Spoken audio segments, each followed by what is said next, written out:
my name's Emily. This is my first YouTube video. I've just moved from the UK to the US. I have been here for 3 weeks now. I got my apartment yesterday, and I want to share with you some top tips moving to the States. Things that I definitely wish I knew or just had prepared for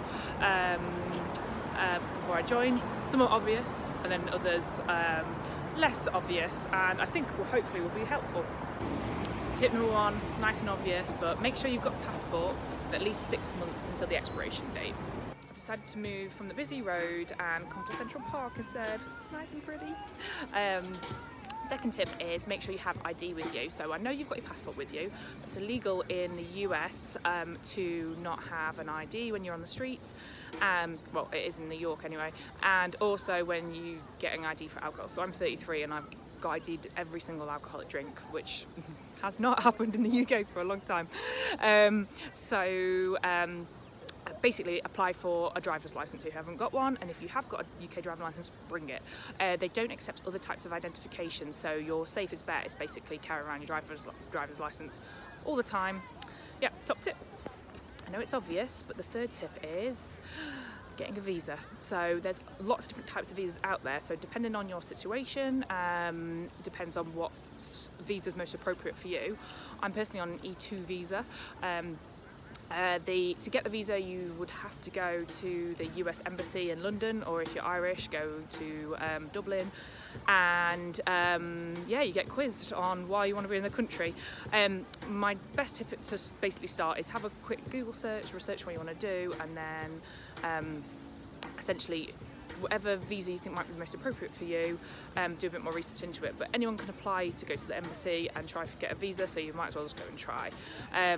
It might be more appropriate with some visas to get legal help. So for example, with my one, I had an attorney that looked at my situation and put some documents together just to make sure it's foolproof that it didn't get rejected. So if you can't have the capability of doing that, do it. Fourth tip is get a SIM card. I spent 10 days in the States without a US number, so I was relying on my UK number, so it was expensive when it was roaming.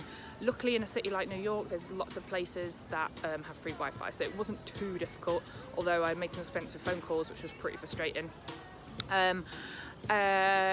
You won't have any credit because you've just got to the country, so you won't be able to get a phone contract, but what you will be able to get is a no contract SIM. So I went with AT&T, so for $65 a month, got me unlimited text, data, minutes, etc., which was great, but just be aware you need to have an address to post that to. So I got it posted to work, luckily.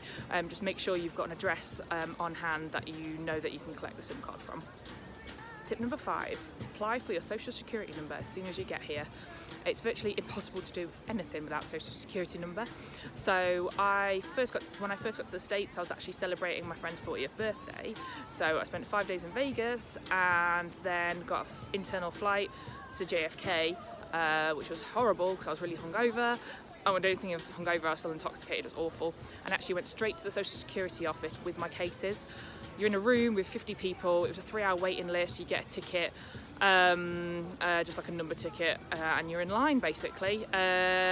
Take a book because it's boring. Mine arrived in 2 weeks, my friends only arrived in 1, but it can take up to 4 weeks. And in that time, there'll be lots of things you won't be able to do because you haven't got a social security number, so apply for it as soon as possible. Number 6, finding an apartment.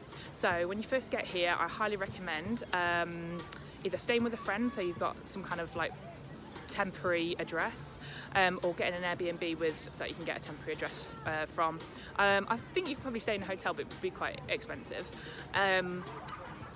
I'm going to do another video on finding an apartment with no credit rating when you first land from the UK to the US, or from any country actually, because it was hard, but it's possible. But I would recommend booking an Airbnb. I only had my Airbnb for 3 weeks. It was really quite a tight push at that. I would probably recommend a month or even longer. I know people at work went with theirs for like 3 months, so yeah, just be prepared to dish out some money. I had an Airbnb in Chinatown, so considering It wasn't a great Airbnb. It was a super host, but it's still a shared accommodation in Chinatown, not that great.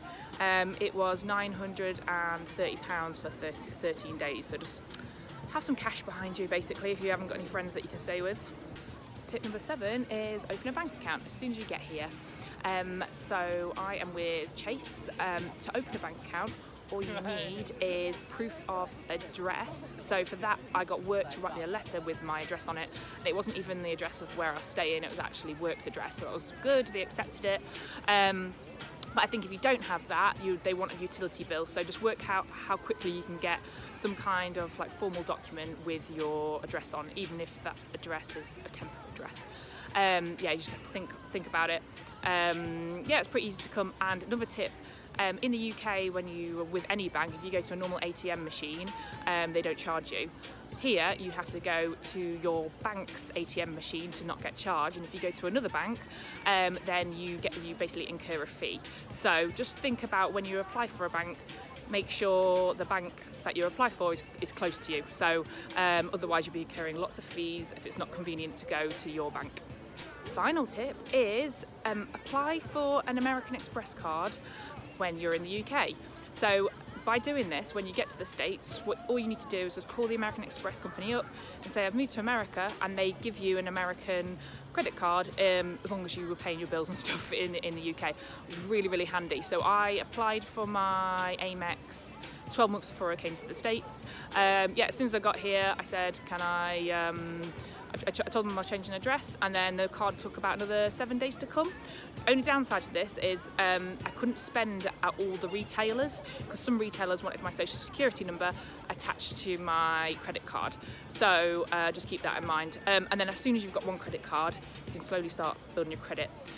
Those are my top tips for moving to the US from the UK.